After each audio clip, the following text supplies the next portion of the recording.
This week on Who Deserves to Be Inducted into the Rock and Roll Hall of Fame, the Inductees class of 2025 has officially been announced.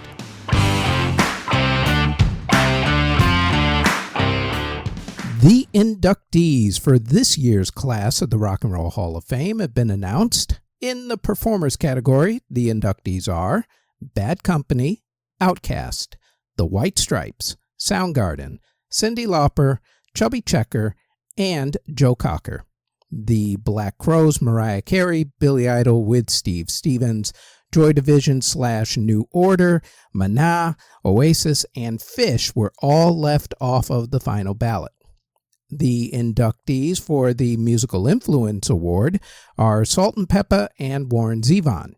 The awards for musical excellence go to producer Tom Bell, who is credited with being one of the creators of the 1970s Philly soul sound, influential British session musician Nicky Hopkins, and bassist Carol Kaye, who played with the legendary session musicians The Wrecking Crew, among many other groups. The Ahmet Ertegun Award goes to Lenny Waronker, who was, among other things, the president of Warner Brothers Records. Some thoughts.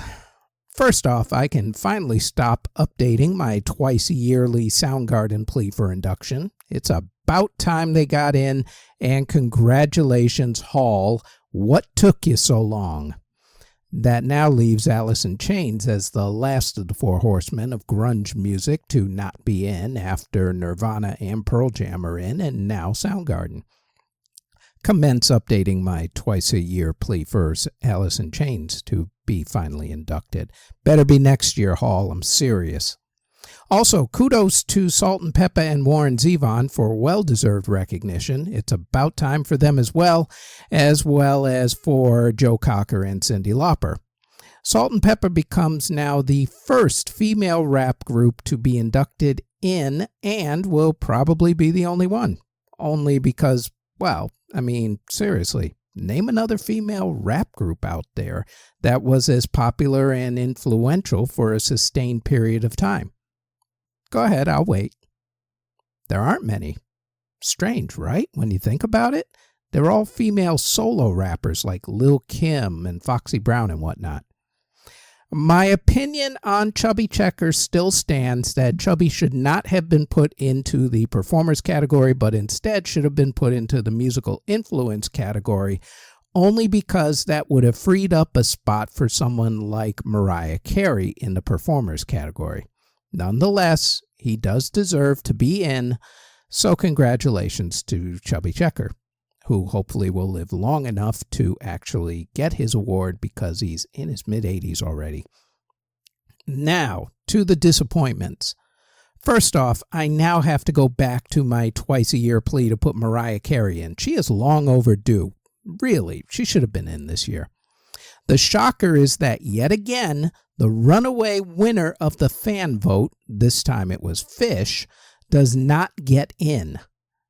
I'm really upset about Oasis, Joy Division / New Order, and Billy Idol not getting in as well. In fact, Billy Idol was third in fan voting and still didn't get in, which means that I guess the voice of the fans really doesn't matter to the Hall, which is a real shame and leads to even more reasons to dislike what the Hall is doing these days.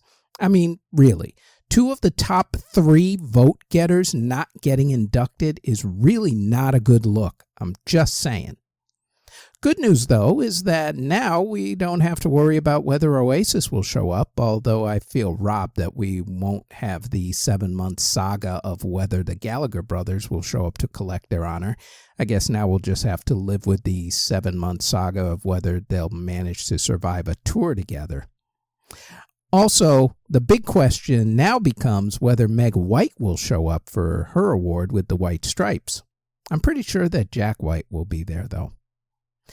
The actual award ceremony will be held on November 8th at the Peacock Theater in Los Angeles, California. Disney Plus will carry it live, which honestly is the only time that I get Disney Plus, and then I cancel it once I get caught up on the music documentaries. Takes me like a month, and then I'm done with it. Anyway, I would suggest seeing the live when it comes out on November 8th edition, because once they cut it into that 2.5-hour thing that they put on regular Disney, it kind of loses everything. It really does. Overall, though, the choices this year, for me at least, were pretty decent. Not overwhelmingly spectacular, but decent. With some wrongs over the years finally righted, like Warren Zevon getting in, finally. Joe Cocker getting in, finally. Soundgarden getting in, finally. A few on here, like Chubby Checker, definitely had me scratching my head, though, even when the nominations were announced, because that came way out of left field. I guess we're going to have to scream louder from now on for the Hall to put in other deserving artists, which we will go back to next week.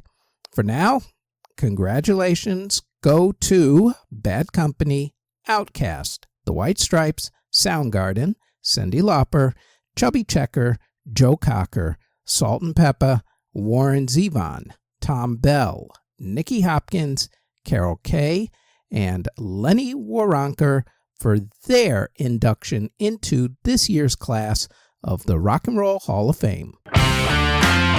And that is it for who deserves to be inducted into the Rock and Roll Hall of Fame.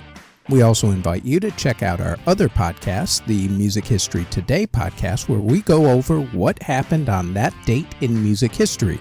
That podcast drops daily, including weekends, on this channel that you're either watching or listening to this podcast on.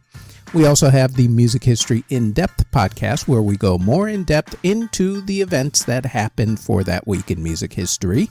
And that podcast posts every Tuesday on this channel that you're either watching or listening to this podcast on. Thank you very, very much for listening or watching if you're on YouTube or Spotify.